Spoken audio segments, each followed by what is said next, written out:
नमस्ते वर्धमानाय निर्धूतकलिलात्मने सालोकानां त्रिलोकानां यद्विद्यादर्पणायते।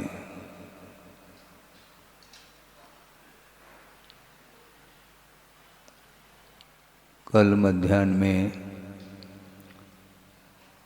जैसा कि आपको सूचित किया गया है कि खुरई नगर में जो आनंद धाम का निर्माण होने जा रहा है, जिसके लिए गुरुदेव का मंगल आशीष प्राप्त है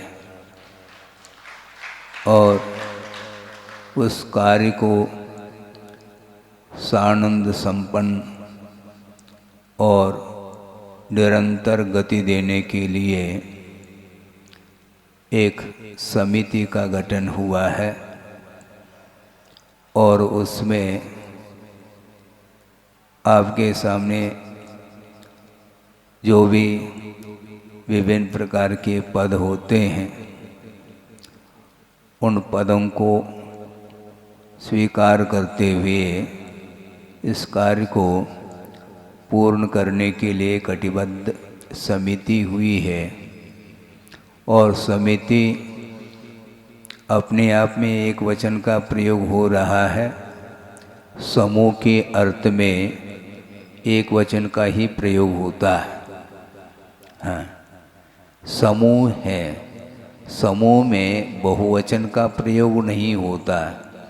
जैसे वन कहा, वन में वृक्ष हुआ करते हैं, अनगिनत वृक्ष हुआ करते हैं, विभिन्न प्रकार के हुआ करते हैं, छोटे बड़े भी हुआ करते हैं, मोटे ताजे भी हुआ करते हैं। किंतु वन का जब नाम लिया जाता है, उसमें किसी एक खास वृक्ष का नाम शामिल नहीं होता, किंतु वन अर्थात समूह का सूचक शब्द है। उसी प्रकार समिति गठित की गई है और उसको सुचारू रूप से उस कार्य को ले जाने के लिए आप सब लोग मन से, वचन से, काय से संकल्पित हुए हैं क्या नहीं? हाँ, हुए हैं। और दूसरी बात यह है कि इसमें किसी प्रकार से आग्रह नहीं किया गया और भावना के साथ इस कार्य को आपने ग्रहण कर लिया है संपन्न करने के लिए। और इस पवित्रतम कार्य के लिए जब गुरुदेव का आशीर्वाद प्राप्त है तो हमें किसी भी प्रकार से संदेह नहीं होता। हाँ, और संदेह करना भी नहीं चाहिए। मान लो कोई विकल्प मन में आता भी हो तो भी बड़े विनय अनुनय के साथ, आत्मीयता के साथ उन विचारों को सामने रख करके परस्पर में विचार विमर्श करते हुए ही उस कार्य को आप गति देंगे। किसी भी प्रकार से मन में विकल्प नहीं होना चाहिए, मन में किसी भी प्रकार से कलुषता नहीं आनी चाहिए और सामंजस्य के साथ इस कार्य को करने के लिए आप संकल्पित हैं। उसके लिए गुरुदेव का जब आशीर्वाद प्राप्त है तो हमारा प्रत्यक्ष रूप से कोई आशीर्वाद की आवश्यकता नहीं पड़ती। फिर भी आपके भाव हैं तो उसके लिए हम बैठे हैं। आशीर्वाद न भी दें तो गति को रोकने के लिए थोड़ी हम कारण बनेंगे। हम बैठे हैं, इसका अर्थ है गति आपकी हो रही है क्या नहीं, इसका निरीक्षण भी तो किया जा रहा है। 1.25 महीना आपका यहाँ पर काल व्यतीत हुआ है और कार्य आप करते जा रहे हैं। इसी प्रकार से आप समर्पण भाव के साथ इस कार्य को आगे बढ़ाएंगे। हम मूल विषय को लेकर के आपके सामने ये स्वाध्याय का प्रकरण प्रारंभ कर रहे हैं। सच्चे देव शास्त्र गुरु का स्वरूप क्या है, ये बहुत गहराई के साथ यहाँ पर स्वाध्याय चल रहा है और आचार्यों के द्वारा जो प्रणीत ग्रंथ होते हैं उसमें बहुत गंभीर विषय मिलता है। गंभीर इसलिए कह रहा हूँ, आसानी से उस विषय को समझना छद्मस्त के लिए बहुत कठिन होता है, किंतु निरंतर आप आस्था के साथ एक एक विषय को आप पढ़ते चले जाएंगे, अनुचिंतन करते चले जाएंगे, मनन आदि करेंगे तो बहुत सारा विषय आपके सामने आ जाता है, जिसके माध्यम से कर्मों की निर्जरा के लिए वह विषय कारण सिद्ध होता है। तो यहाँ पर आपका स्वरूप बताया, 2-3 विशेषण दिए हैं, जिसमें 18 दोषों से रहित और सर्वज्ञ और हितोपदेशिता, ये 3 विशेषण होना चाहिए, तभी वह आपकी परिभाषा सिद्ध होती है। इनमें से कोई भी विशेषण एकाध भी न्यूनाधिकता को लेकर के हो तो आपकी सिद्धि नहीं हो सकती, ऐसा कहा। 18 दोषों से जो रहित होता है उनका कितना मन पवित्र होता होगा। हालांकि उनकी जो भी प्रवृत्ति होती है वो प्रवृत्ति छद्मस्त अवस्था में जिस प्रकार विकल्प के साथ हुआ करती या होती है, उस प्रकार की उनकी प्रवृत्ति नहीं होती, किंतु उनकी वह प्रवृत्ति स्वाभाविक प्रवृत्ति है। उपदेश देने के लिए जिस प्रकार मुनि महाराज के मन में विकल्प आता है कि मुझे उपदेश देना है, इस प्रकार का कोई भगवान को विकल्प नहीं होता, क्योंकि ये जितने भी विकल्प होते हैं धर्मानुराग के रूप में भी मान लो कोई विकल्प आते हैं तो भी वह विकल्प ही माना जाता है। राग 2 तरह का होता है, एक संसार के लिए कारणभूत जो राग होता है वह विषयानुराग माना जाता है, और विषयानुराग से ऊपर उठते हुए जो मुमुक्षु भव्य जीव है, अपना हित चाहता है, उसको सामने रख करके उसके प्रति अनुराग उत्पन्न हो जाता है। आप सोचो, विचार करो, आचार्य महाराज वहाँ बैठे हैं, बहुत दूरी पर बैठे हैं, किंतु आप लोगों के प्रति उनका ध्यान है क्या नहीं? हाँ, ताली बजाने के लिए नहीं कह रहा हूँ, किंतु ध्यान उनका है और आपका है क्या नहीं हम नहीं जान सकते। सोचो, विचार करो कि संसारी प्राणी का विकास हो, हित हो, इसकी चिंता गुरु को रहती है। छोटा बालक है, उसकी चिंता किसको रहती है? उस स्वयं को नहीं रहती उसकी चिंता। हाँ, बालक के लिए मान लो छोटा सा बालक है, 8-10 साल का बालक है मान लो, समय पर उसको बुलाया जाता है, भोजन आदि परोस दिए जाते हैं, और वह भोजन करने के उपरांत उसको कोई विकल्प नहीं, निश्चिंत होकर के वह खेल कूद में लग जाता है, हैं? उस प्रकार आप लोग खेल कूद में लगोगे क्या? हैं? सोचो, स्वयं को चिंता करनी चाहिए, क्योंकि ये दूसरे के लिए ही ये कार्य किया जा रहा है, ऐसा नहीं। किंतु गुरुदेव ने कई बार ये कहा है, धर्म ध्यान जो किया जाता है वह दूसरे के निमित्त को बना करके धर्म ध्यान हम स्वयं ही कर रहे होते हैं। निमित्त दूसरा हो सकता है, उसके निमित्त से उसका कल्याण हो अथवा न हो ये उसकी योग्यता के ऊपर निर्धारित है, किंतु उसको निमित्त बना करके स्वयं आचार्य धर्म ध्यान कर रहे हैं कि विश्व का भी कल्याण हो। इस उद्देश्य को लेकर के वो अपना हित ही करते चले जा रहे हैं। इसलिए अपने को अपना हित करना है तो स्वयं को चिंता होनी चाहिए। और बालक मान लो निश्चिंत रह आवे, इसमें कोई बाधा नहीं, किंतु माता पिता यदि निश्चिंत रहे तो फिर वह लड़का उठ नहीं पाएगा, उसको उठाने की आवश्यकता होती है, बार बार उसको सचेत कराने की आवश्यकता होती है। उसी प्रकार समाज के लिए भी धर्म की ओर अग्रसर कराने के लिए बीच बीच में विशेष रूप से संकेत निर्देशन आदि की आवश्यकता भी पड़ती है। इसलिए जो भी आप लोगों ने कार्य हाथ में ले रखा है और उसको सुचारू रूप से संपन्न करने के लिए बीच बीच में कोई भी बाधाएं आ भी सकती हैं मान लो, तो उन बाधाओं को दूर करने के लिए आप गुरुदेव के पास जा कर के आप अपने विषय को रख सकते हैं और अच्छे ढंग से मार्गदर्शन उनके द्वारा मिल सकता है।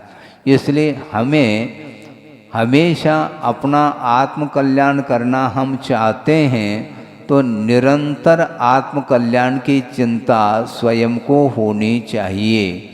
जो मोक्ष मार्ग पर आरूढ़ होना चाहता है उसके लिए भी, और मान लो मोक्ष मार्ग पर आरूढ़ होने की क्षमता या योग्यता मान लो नहीं है, तो जहाँ पर भी वह रहे तो देव गुरु शास्त्र का आलम्बन लेकर के यथा योग्य अपने विकास करने की दृष्टि से वह अपना चिंतन मनन आदि करके वह विकास कर सकता है। तो इसलिए आत्मचिंता होनी चाहिए और आत्मचिंता के साथ साथ दूसरे के भी भले की चिंता होती है, और इसी को धर्मानुराग की संज्ञा आचार्यों ने दी है। इसलिए धर्म के प्रति अनुराग रखने वाला जो साधक होता है वह हमेशा अपना ही चिंता अपनी ही चिंता नहीं करता, किंतु विश्व की भी चिंता वह करता है। तो यहाँ पर ये बात कही जा रही है कि 18 दोषों से रहित होते हैं कौन? भगवान। और 18 दोषों से रहित होने के उपरांत ही उनके वचनों में प्रामाणिकता भी आती है। जो कोई भी उपदेश देना चाहें तो उसमें प्रामाणिकता आवे अनिवार्य नहीं है। वचनों में प्रामाणिकता आने के लिए वीतरागता की बड़ी आवश्यकता है। जो पक्षपाती है, जो अन्य वस्तुओं के निमित्त को लेकर के वह किसी के लिए कुछ कह रहा है तो उसके वचनों में प्रामाणिकता नहीं आ सकती। आप लोगों ने तत्पर सूत्र का भी अध्ययन किया होगा, या जो कर रहे हैं उनके लिए भी हमारा यह विषय उस ओर आकृष्ट करने की अपेक्षा से है कि सत्य का उद्घाटन कौन कर सकता है। क्योंकि यहाँ पर आगमेशिना ये पद आया है, जो हितोपदेशी होते हैं तो उनके वचनों में प्रामाणिकता आती है। इसलिए सत्य का उद्घाटन उन्हीं के द्वारा होता है। तो सत्य का उद्घाटन कब होता है, किसके त्याग से होता है, ये भी कहा गया है कि क्रोध लोभ भीरुत्व हास्य प्रत्याख्यानानि अणुवीच भाषणम च पंच। ये सत्यव्रत की ये भावनाएं हैं। भावनाएं बार बार भानी चाहिए, क्योंकि लिए हुए जो व्रत हैं उनकी स्थिरता के लिए इन भावनाओं की आवश्यकता पड़ती है।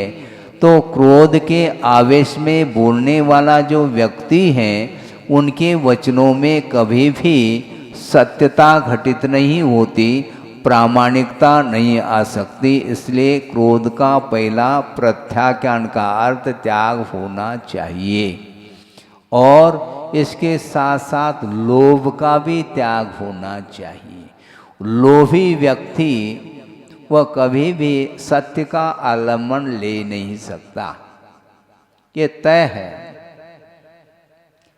सत्य का आलम्बन लेने वाला व्यक्ति कभी भी निर्लोभ वृत्ति वाला नहीं हो सकता।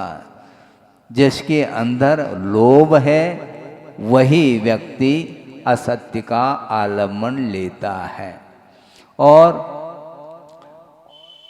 लोभ के बिना क्रोध भी नहीं उत्पन्न हो सकता, यह भी उतना ही सत्य है। किसी बाहरी वस्तु के प्रति आपका कोई भी लगाव नहीं है, कोई भी बाहरी वस्तु के प्रति आपका कोई स्वामित्व नहीं है, तो ऐसी स्थिति में किसी भी वस्तु को लेकर के आपको क्रोध उत्पन्न नहीं हो सकता। जिस व्यक्ति का जिस वस्तु के प्रति क्या कहा, जिस व्यक्ति का जिस वस्तु के प्रति स्वामित्व भाव है वही व्यक्ति उस वस्तु को कोई उठाता है तो वह क्रोध कर जाता है।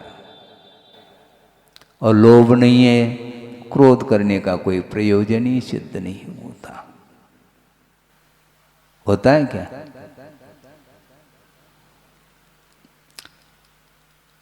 अड़ोस पड़ोस में भी दुकान चलाने वाले एक लोग हैं, उनमें यदि मान लो कोई चोरी होती है अथवा कोई घाटा लगता है, कोई हानि हो रही है, तो आपको कुछ होता है? नहीं होता। क्यों? हमारा उनके साथ क्या लेना देना, उनके साथ हमारा कोई संबंध ही नहीं। मैं ये तो कहना चाह रहा था, जिसके साथ संबंध है उसमें यदि मान लो इस प्रकार की कोई घटना घटित होती हुई हम देखते हैं तो आपको विकल्प हुए बिना रह नहीं सकता। इसी का नाम स्वामित्व बुद्धि। किंतु भगवान वीतरागी हैं, उनका किसी के प्रति भी कोई पक्षपात नहीं है, कोई लगाव नहीं है, क्योंकि विश्व का हित हो यह भाव उनके अंदर है। और इसी भाव के साथ उन्होंने पूर्व में साधना करते हुए तीर्थंकर प्रकृति का भी बंध इसी उद्देश्य को लेकर के उन्होंने किया था। और वह उदय हो जाता है तो दिव्य ध्वनि खिर जाती है, मैं उपदेश दूं, इस प्रकार का भाव तक नहीं होता। और धर्मानुराग भी समाप्त हो चुका है। हाँ, इसका नाम वीतराग अवस्था है। सराग दशा में ही उपदेश संभव है, वीतराग दशा में उपदेश संभव नहीं। तो महाराज आप क्या कहने चाह रहे हैं? उपदेश देने वाले आप वीतरागी नहीं है क्या? अपेक्षाकृत है वीतरागता, किंतु वस्तुतः वीतरागता उसको बोलते हैं जो जितने भी विकल्प हैं, प्रवृत्ति हैं, उन प्रवृत्तियों को समेट करके एक आत्मा में लीन होने रूप जो अवस्था होती है उसको वीतराग अवस्था बोलते हैं आचार्य। गणधर परमेष्ठि भी जिस समय समोसरण में विराजमान होकर के दिव्य ध्वनि का आधार आलम्बन लेकर के उपदेश दे रहे हैं, द्वादशांग की रचना करते हुए हम लोगों के लिए उपदेश उनका मिल रहा है, उस समय उनमें धर्मानुराग व्यक्त हुआ है, ये ध्यान रखो। फरात राग तो राग है, क्या राग राग है। विषयानुराग और धर्मानुराग एक क्वालिटी में नहीं है, वो दोनों में जमीन आसमान को लेकर के अंतर पाया जाता है। क्योंकि विषयानुराग के द्वारा संसारी प्राणी का पतन देखा जा रहा है और धर्मानुराग के माध्यम से संसारी प्राणी का पतन नहीं किंतु उत्थान देखने में आता है। इसलिए गणधर परमेष्टि की भी आपके प्रति क्या राग है क्या? नहीं, बिल्कुल अनुराग है। इसको धर्मानुराग बोलते हैं। इसमें प्रमोद भाव भी जागृत होता है। हाँ, धर्मात्मा को देख करके प्रमोद भाव जागृत होना चाहिए और होता है।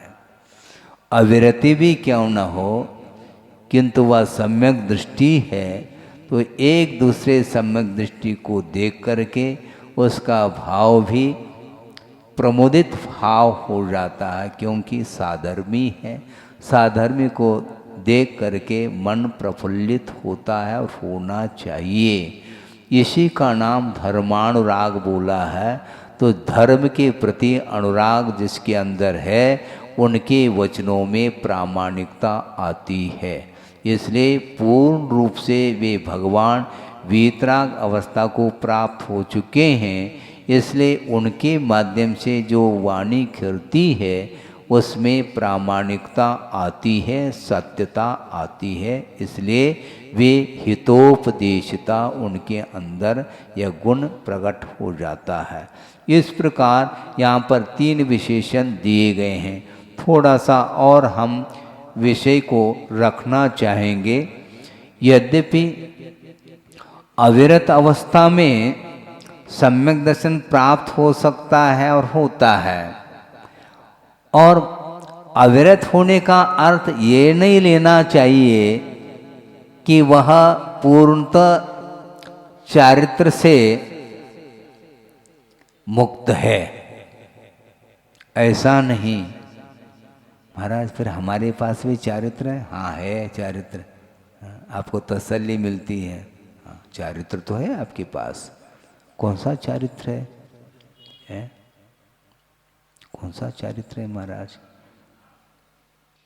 सम्यक्त्व के अनुरूप आपका आचरण होता है, जिसका नाम सम्यक्त्वाचरण चारित्र बोला जाता है। आप सम्यक दृष्टि है, सच्चे देवगुरु शास्त्र के प्रति आस्था का भाव आपके अंदर जागृत हुआ है, और जिसके अंदर सम्यक्त्व का भाव जागृत हुआ है उसका आचरण विपरीत कैसा हो सकता है? सम्यक्त्व के अनुरूप आचरण होने का नाम ही सम्यक्त्वाचरण चारित्र कहा। अविरति है, संकल्प पूर्वक उसने 5 पापों का न सूक्ष्म रूप से त्याग किया है, न स्थूल रूप से त्याग किया है। इसके उपरांत भी सम्यक्त्व के अनुरूप आचरण उसके साथ जुड़ा हुआ है। इसलिए आप एकदम स्वच्छंदता के साथ किसी भी प्रकार से आचरण करने का आप प्रयास करेंगे तो आपके पास उपलब्ध जो सम्यक्त्व है वह समाप्त होने में देर नहीं लग सकता। इसलिए आप लोगों को भी अलर्ट होना चाहिए, क्योंकि पहले ही आचार्य कह करके आए हैं कि वह धर्म संज्ञा को प्राप्त है। जो सम्यक दर्शन वह कैसा है? 8 अंगों से युक्त होता है, ऐसा कहा है। इसलिए 8 अंग आपके पास होना चाहिए। तो 8 अंगों के पालन के साथ जो सम्यक दर्शन रहता है, इसी का नाम सम्यक्त्व के अनुरूप आचरण बोला है। इसलिए आचार्य महाराज बार बार कहते हैं कि सम्यक्त्व को सक्रिय बनाने का प्रयास करना चाहिए। एक्टिविटी, क्रियाशीलता उसके अंदर होनी चाहिए, क्योंकि जिसके अंदर अनुकंपा भाव जागृत नहीं है, जिसके अंदर प्रशम भाव जागृत नहीं है, जिसके अंदर संवेग भाव जागृत नहीं है, जिसके अंदर पर वस्तु के प्रति भी आस्तिक की भाव यदि मान लो नहीं आ रहा है तो उसका सम्यक्त्व यदि है भी तो भी वह इनएक्टिव है, ऐसा कहा। नरक गति में सम्यक्त्व का अभाव है ऐसा नहीं कहा जा रहा है, वहाँ पर भी सम्यक्त्व की उत्पत्ति होती है और सम्यक्त्व की उत्पत्ति में धर्म श्रवण भी कारण बन रहा है तीसरे पृथ्वी तक, और उसके नीचे के जो पृथ्वी हैं उनमें रहने वाले जो नारकी हैं उनको सम्यक्त्व की उत्पत्ति में दो कारण बताए हैं, एक वेदनानुभव रूप कारण है और एक जाति स्मरण रूप कारण है। इनके माध्यम से भी सम्यक्त्व को वो प्राप्त कर लेते हैं, किंतु प्राप्त सम्यक्त्व में कोई भी क्रियाशीलता नहीं रहती, क्योंकि प्रशम भाव जागृत होना चाहिए, है ही नहीं। वहाँ पर तो तिल तिल करे देह के खंड वाली बात वहाँ पर चरितार्थ हो रही है। एक दूसरे के प्रति अनुग्रह का भाव नहीं है, उपकार का भाव नहीं, किंतु परस्परो धीरित दुःखाः ये कहा है, एक दूसरे के प्रति दुख देने का ही भाव निरंतर बना रहता है। इसके बावजूद भी वह सम्यक्त्व उत्पन्न हुआ है। सम्यक्त्व की उत्पत्ति के काल में लेशाओं में अंतर आ जाता है, कषाय की तीव्रता में कमी आती है, उसके फलस्वरूप उसे सम्यक्त्व की उत्पत्ति होती है, किंतु उत्पन्न हुआ वह सम्यक्त्व वह पूर्ण आयु तक बना रहता है। 33 सागर की आयु भी क्यों न हो, 8 साल अंतर्मूर्त के उपरांत, 8 साल कहता हूँ, मात्र अंतर्मूर्त के उपरांत सम्यक्त्व को प्राप्त कर लिया है किसी नारकी ने, और वह अंतर्मूर्त कम 33 सागर तक उसका सम्यक्त्व बरकरार बना रहता है, किंतु इसके उपरांत भी न प्रशम भाव जागृत है, न अनुकंपा भाव जागृत है, न संवेग है, कुछ भी नहीं है। इसको बोलते हैं निष्क्रिय सम्यक दर्शन। किंतु आप लोग कौन हैं? मानव है। आप कौन हैं? मनुष्य है, किंतु मनुष्यत्व होना चाहिए। ये त्व प्रत्यय जो जोड़ते हैं ये भाव के अर्थ में ही त्व प्रत्यय का प्रयोग किया जाता है। मानवीयता, मनुष्यत्व जिसको बोलते हैं, आदमियत, आदमी तो है किंतु आदमियत होनी चाहिए। इन्हें आदमी के अंदर, मनुष्य के अंदर जो गुण होना चाहिए उसका नाम आदमियत, उसी को मनुष्यत्व मानवता बोलते हैं। इसलिए आप मनु के संतान हैं, इसलिए मनुष्य है, मानवता भी होनी चाहिए। इसलिए धर्म सभा में बैठते समय, मंदिर में प्रवेश करते समय और धार्मिक आदि अनुष्ठान करते समय आपके अंदर भाव भी पवित्र होना चाहिए, तभी हमारा सम्यक दर्शन बना रह सकता है।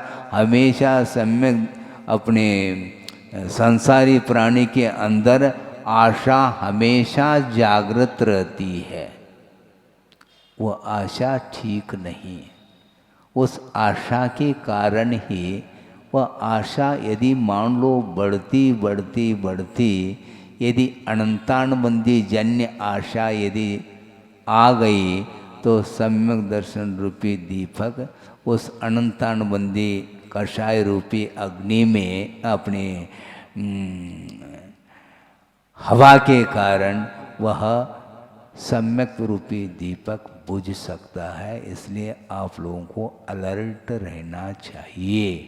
तो इसलिए मैं ये कह रहा था कि प्रशम भाव आदि भाव जागृत यदि हैं तो निश्चित रूप से आपका सम्यक दर्शन सक्रिय माना जाता है, और सक्रिय सम्यक दर्शन ही दूसरे के प्रति उपकार का भाव भी रखता है।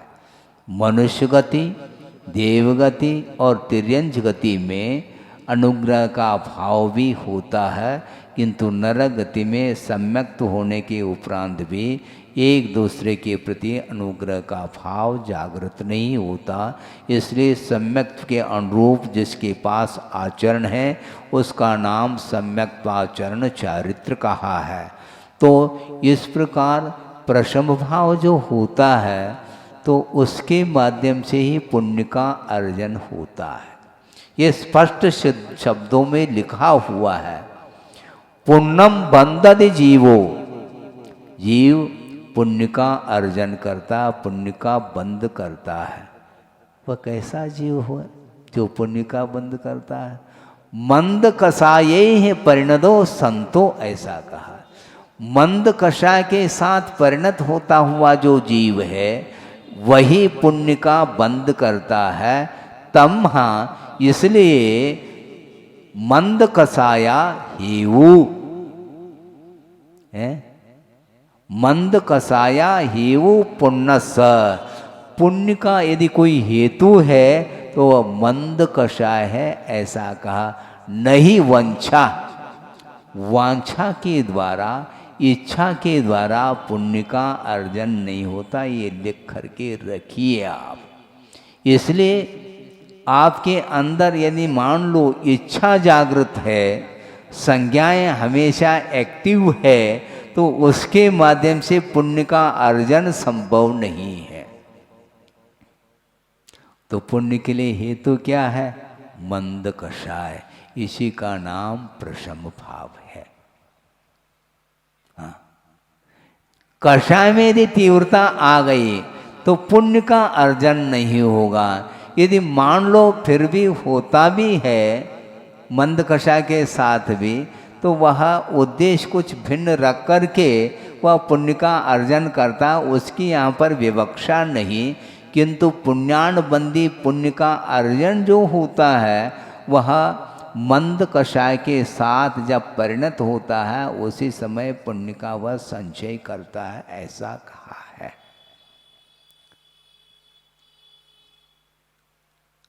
इच्छाओं को कम करो। हाँ, पुण्य यदि चाहते हो, हाँ? पुण्य चाहने की बात आ गई ना, तुम चाहो क्यों? आपके परिणाम यदि शांत हैं, प्रशम भाव हैं, तो निश्चित रूप से पुण्य का अर्जन।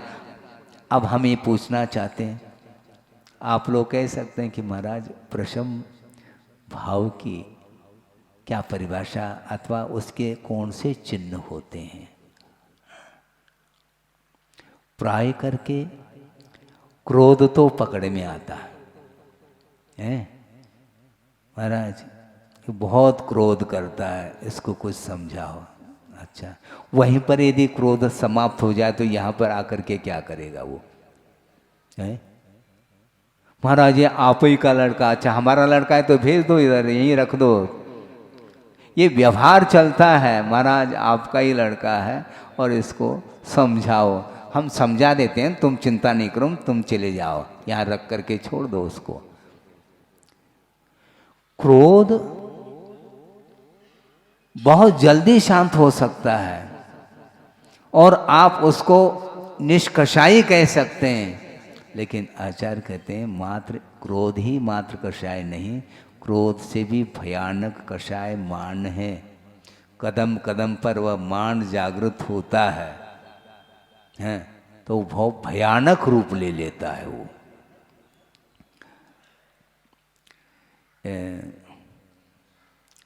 लोहा है, जानते हैं आप, और लोहे की एक सलाई है, लेकिन वह सीधी नहीं है, टेढ़ी मेढ़ी है, और उसको सीधा बनाना है तो क्या करते हैं?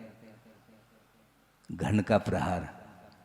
लेकिन लोहार बहुत होशियार होता है, बिना उसको तपाए उसके ऊपर घन का प्रहार नहीं करता। बिना तपाए उस लोह पिंड पर यदि घन का प्रहार करेंगे तो हमारे हाथ के ऊपर ही चोट आएगा उसका, वह सीधा नहीं हो सकता। इसी को बोलते मान, मान जल्दी सीधा नहीं होता, उसके ऊपर घन का प्रहार करने की आवश्यकता पड़ती है। बहुत जल्दी मान हानि का वो दावा करने के लिए खड़ा हो जाता है, हाँ, कहाँ कोर्ट में जा कर के। तो वो मान क्या वस्तु है? वो दिख रहा है क्या? शरीर तो दिखाई दे रहा है, शरीर की एक्टिविटी भी दिखाई दे रही है, शारीरिक सारी चेष्टाएं देखने में आ रही है और वचन की भी चेष्टाएं देखने में आ रही हैं, किंतु मानसिक जो चेष्टाएं हैं वो देखने में आती हैं क्या? हाँ, आती हैं। मानसिक चेष्टाएं जो देखने में आती हैं वह शारीरिक और वाचनिक चेष्टा के माध्यम से ही देखने में आती है। हाँ, इसलिए आचार्य कहते हैं कषाय को जीतो। पुनः जीतने की बात आ गई। जतमद हर्षद द्वेषा कहा था, जतमोह परिशाह। और आगे जतमोह परिशा जत कषाया, और जत जन्म मरण रोगा जत मात्सर्या जयंतु जनाः, ऐसा कहा। मान को जीतो। शिविर लगा करके जीतोगे क्या? मान को जीतना है। ये मान का पुतला बना हुआ है, इंसल्ट हो जाता है ऐसा बोलता है वो। किसका इंसल्ट हो रहा है? कुछ ऐसे परिचय हैं जो शारीरिक परिचय के रूप में उनको स्वीकार किया है, जैसे क्षुधा है, तृषा है, दंशमशक है, ये सारे और शीत परिचय है, उष्ण परिचय है, ये सारे शारीरिक परिचय माने गए हैं। और मानसिक परिचय क्या? सत्कार पुरस्कार। आ गया? हमारा कोई सत्कार ही नहीं करता, हमें कोई पुरस्कार नहीं देता। पुरस्कार का अर्थ क्या? आगे आगे, आप आइए, आप आइए। ऐसा करने से क्या होता? क्या होता? आप आइए। मान लो आप वैसे आप अपने पैरों से आ रहे हैं, कहने की क्या आवश्यकता? आप आइए। आपके पास पैर नहीं है क्या? जब छोटा लड़का दौड़ता हुआ आ रहा है, उसको किसने कहा आप आइए? ऐसा नहीं। यही तो व्यवहार है महाराज।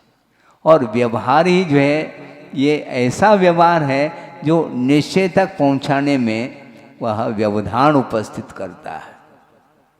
हाँ, आइए, आप आइए, आप ही सब कुछ हैं। ये क्या है? मोटिवेट। वो बड़ी विचित्र दशा है। मोटिवेट करने के लिए चले जाए तो भी ठीक नहीं लगता उसको। हम छोटे थोड़ी, अच्छा छोटे बच्चों जैसे हमें जो है उसको पुचकार रहे हैं, वो ठीक नहीं। वो अलग ढंग से चाहता है और देखने में आता है, इसलिए कह रहा हूं यथार्थता है, आपको मानना पड़ेगा। हाँ, बहुत अच्छे पोस्ट पर कोई पहुंचा हुआ व्यक्ति आया है सभा में, वह पीछे बैठा है, जबकि वह बहुत बड़ा है, आगे आकर के बैठना चाहिए। नहीं, दूसरा यदि इनवाइट करेगा तो मैं आऊंगा। ये है ईगो, ये प्रतिष्ठा।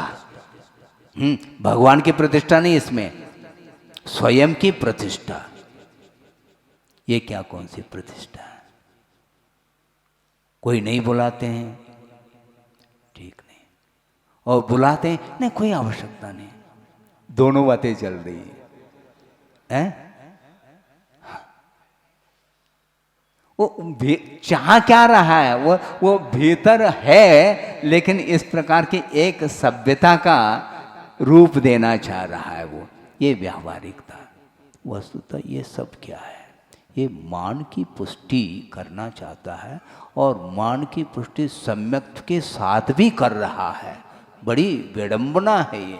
मिथ्या दृष्टि मान चाहे तो फिर भी ठीक है, सम्यक दर्शन रूपी हार को पहना है, इसके उपरांत भी माल्यार्पण की बात करता है। वो सम्यक दर्शन रूपी हार है उसके पास, फिर भी वह हार, उसकी हार मान रहा है वो, अपने बेइज्जती। हाँ, कौन सा सम्यक दर्शन रूपी हार है? हाँ, फिर भी इसके द्वारा इज्जत नहीं बन रही, नहीं बनती। इसको बोलते मान। तो क्रोध से भी भयानक मान है, मान से भी भयानक माया है।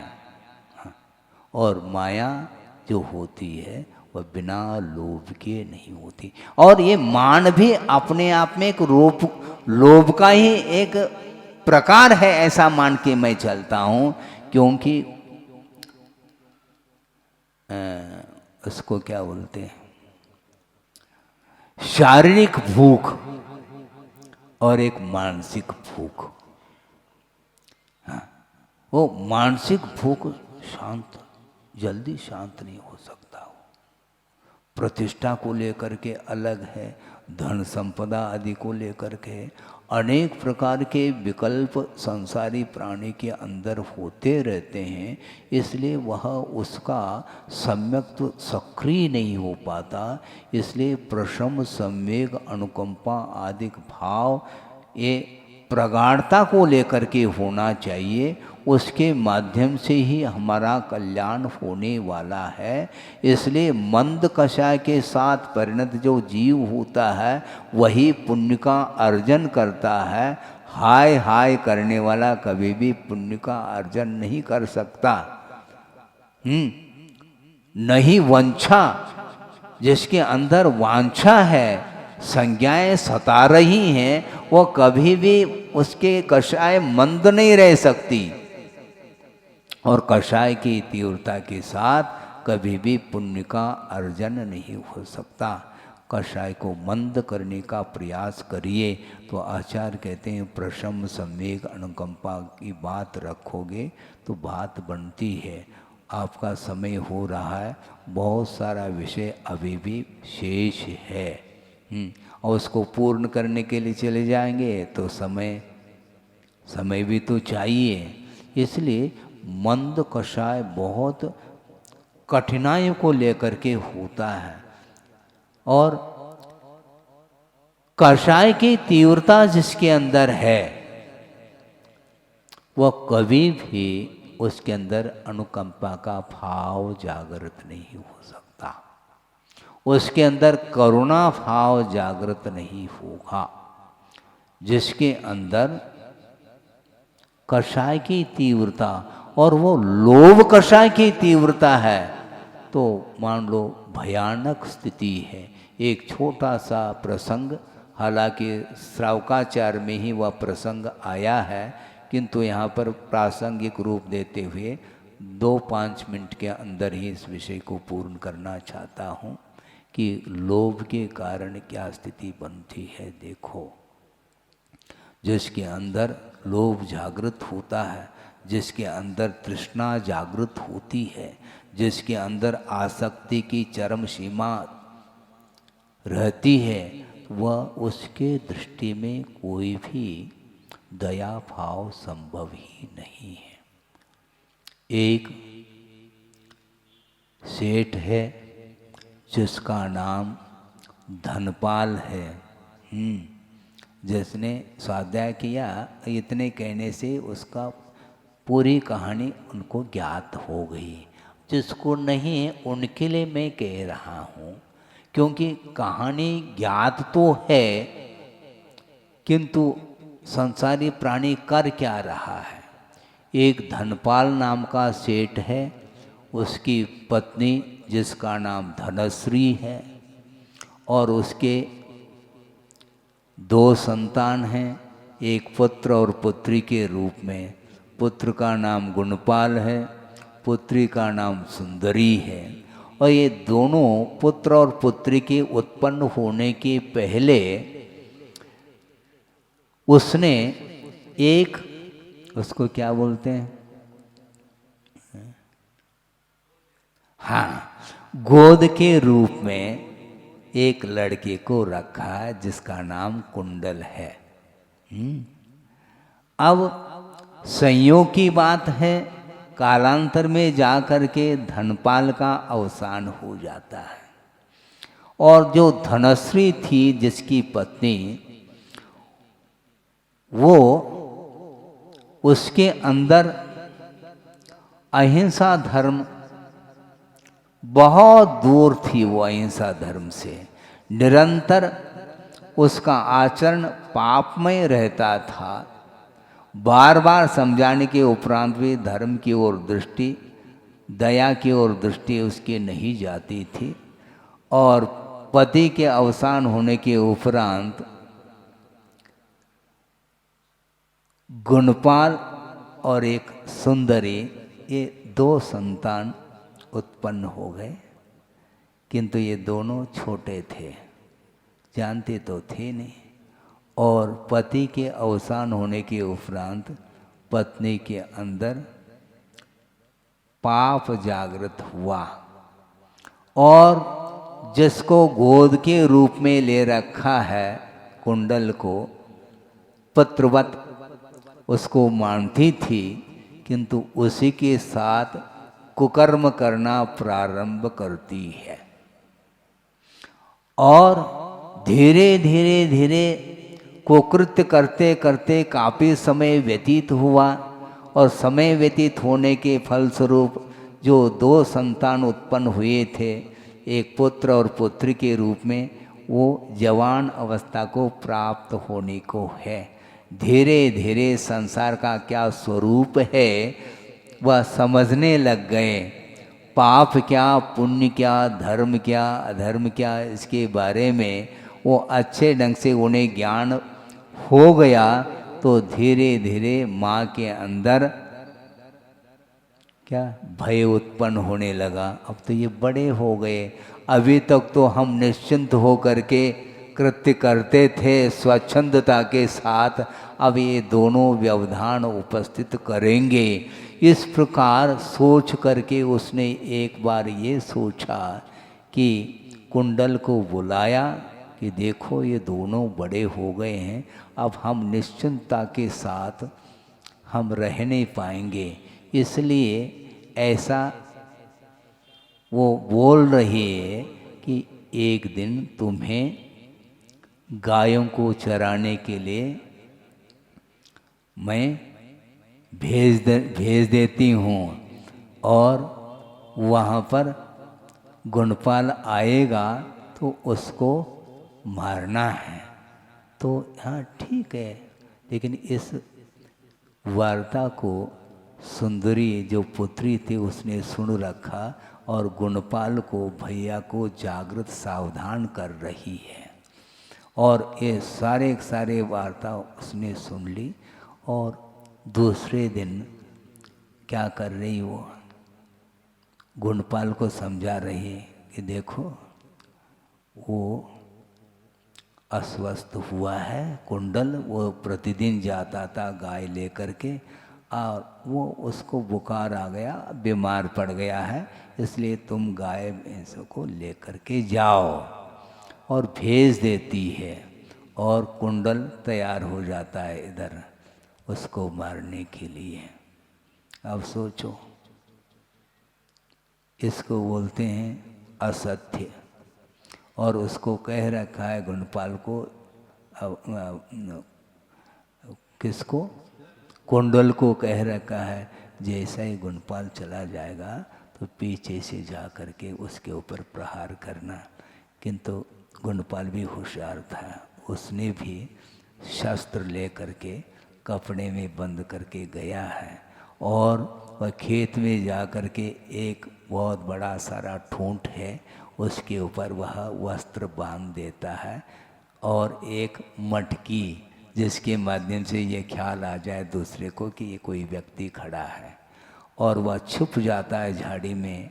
और जो ही कुंडल पहुंचता है गुणपाल को मारने के लिए और उसके ऊपर प्रहार कर देता है, तो वो भीतर तो वो ठूंठता और झाड़ी में जो छुपा हुआ गुणपाल था जा कर के उसके ऊपर प्रहार करता है। तो कुंडल का अवसान हो जाता है, वो वापस आ जाता है। और माँ पूछ रहे कुंडल कहाँ गया, कुंडल कहाँ गया? वो कहता है ये बताएगा कुंडल कहाँ गया। और तलवार को देखते उसने समझ लिया कि इसी ने कुंडल को मार दिया है, और झट उसके हाथ से तलवार लेकर के उसके ऊपर प्रहार कर दिया है। और इधर पुत्री देख रही है, तुरंत उसने भी मूसल हाथ में लेकर के वह माँ के ऊपर प्रहार कर रही। इतने में वातावरण क्षुब्ध हो गया और अड़ोस पड़ोस के लोग आ गए, यहाँ तक कि राजा के लिए भी खबर पहुँच गई और पकड़ने के लिए उसको आ गए। सारी कहानी इतने में ही समाप्त हो गई। सोचो विचार करो, ये इसको बोलते हैं आसक्ति। ये क्रोध जो उत्पन्न हुआ, एक दूसरे के ऊपर प्रहार करने के जो भाव जागृत हुए, ये लोभ के बिना नहीं, तृष्णा के बिना नहीं है। इसलिए जिसके अंदर दया भाव जागृत नहीं, अनुकंपा जागृत नहीं, करुणा जागृत नहीं, उसके पास सम्यक बहुत दूर है। बंधुओं ये ध्यान रखो, आप जरूर अविरत सम्यक दृष्टि हो, किंतु सम्यक दर्शन को बरकरार बनाए रखो। बहुत ये पवित्र भाव है जिसके माध्यम से ही, जिसके ऊपर ही ये मोक्ष महल खड़ा हुआ है। मोक्ष मार्ग जिसको बोलते हैं, मोक्ष मार्ग की प्रथम सीढ़ी बोल रहे हैं। इसलिए आप अपने उपलब्ध सम्यक दर्शन को निर्मल बनाने के लिए निरंतर एक दूसरे के प्रति उपकार का भाव रखो। उसके माध्यम से अहिंसा धर्म का पालन कर पाएंगे, और अहिंसा धर्म की रक्षा होगी तो निश्चित रूप से हमारा धर्म सुरक्षित रहेगा, और उसी धर्म के माध्यम से हम अपना विकास कर सकते हैं। मोक्ष तक पहुंचाने में कारणभूत यदि कोई धर्म है, वह सच्चे देव गुरु शास्त्र के ऊपर श्रद्धा करने रूप सम्यक दर्शन रूप धर्म है। और सम्यक दर्शन के माध्यम से ज्ञान में भी समीचीनता आती है, और उसी के माध्यम से चारित्र की ओर भी कदम बढ़ते हैं। इस प्रकार रत्नत्र की आराधना करते हुए वह स्वयं का भी कल्याण कर सकता है, और भव्य जीव का भी कल्याण उसी के द्वारा हो सकता है। इस प्रकार यह एक संक्षेप में कथन किया गया। वैसे 3 दिन लग गए हैं इस श्लोक के लिए, और पता नहीं कितने दिन और लग सकते हैं। अलग अलग भाव ले करके आ जाते हैं, आगम के माध्यम से चिंतन बनता है, और आप लोगों का पुण्य का उदय है, और वह आप लोग सुन रहे हैं, किंतु सुन करके उसका अक्षरशः अनुकरण करते हुए, अमल करते हुए जीवन को पवित्र बनाने का पुरुषार्थ करेंगे। अहिंसा परमो धर्म की जय। बोधि समाधि परिणाम शुद्धि स्वात्मोपलब्धि शिव सौख्य शुद्धि चिंतामणिम चिंतित वस्तुदाने त्वां वंद मानस्य ममास्तु देवी। परम पूजाचार्य गुरुवर श्री विद्यासागर जी मुनि महाराज।